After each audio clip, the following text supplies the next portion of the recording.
Dear ministers, delegates, members of the climate, trade and finance community, and friends, our initiative is really gaining momentum. 64 trade ministers have joined our coalition of trade ministers on climate. Each new member strengthens our shared vision and commitment to the connection between climate, trade, and sustainable development. We're excited to welcome Morocco, Antigua and Barbuda, and Paraguay as our latest members. We look forward to seeing how their unique insights and leadership will help us move forward.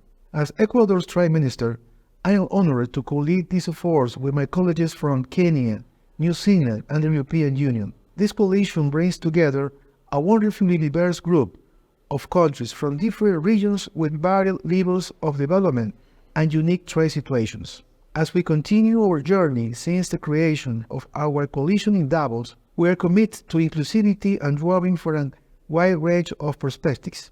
Our coalition is committed to advancing high-level international dialogue, enhanced collaboration, and ensuring our approach is coherent and forward-looking. We understand that trade, environmental, and sustainable development are interconnected.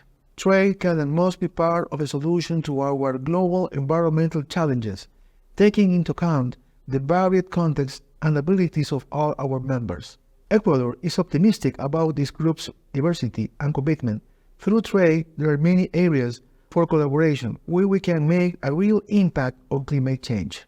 We are committed to promoting just transitions in climate efforts, paying close attention to the needs of developing countries, including the least developed, small vulnerable economies, and small island developing states. Our trade policies must help not hinder adaptation and mitigation efforts, supporting sustainable development every step of the way. Together, we're confident that we can harness the power of trade to encourage positive, proactive measures and an actual race to the top. Thank you all for your commitment to making trade an essential and inclusive part of the solution for a sustainable planet. I wish you all a productive and inspiring dialogue in Baku. Now more than ever, we need global solutions to global problems through united and effective actions.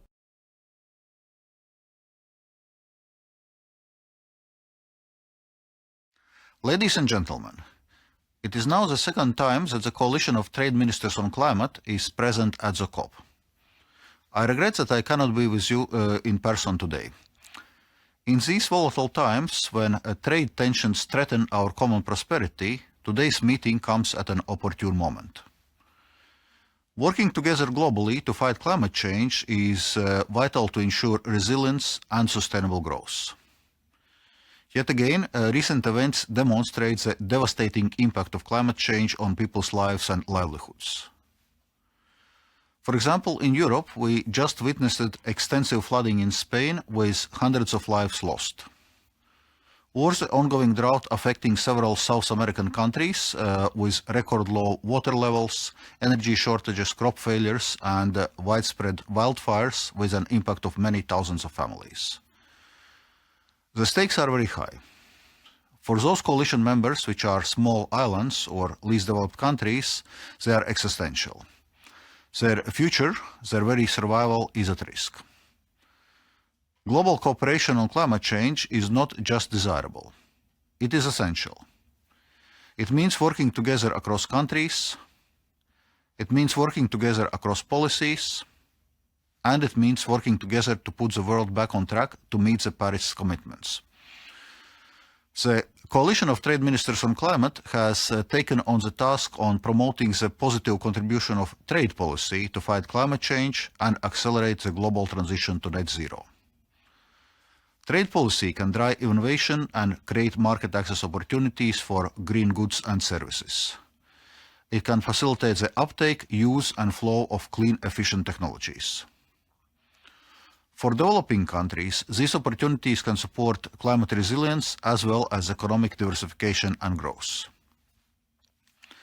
This is why we are joining forces across different parts of government, within and beyond countries, to bridge our differences and to find common solutions to shared problems.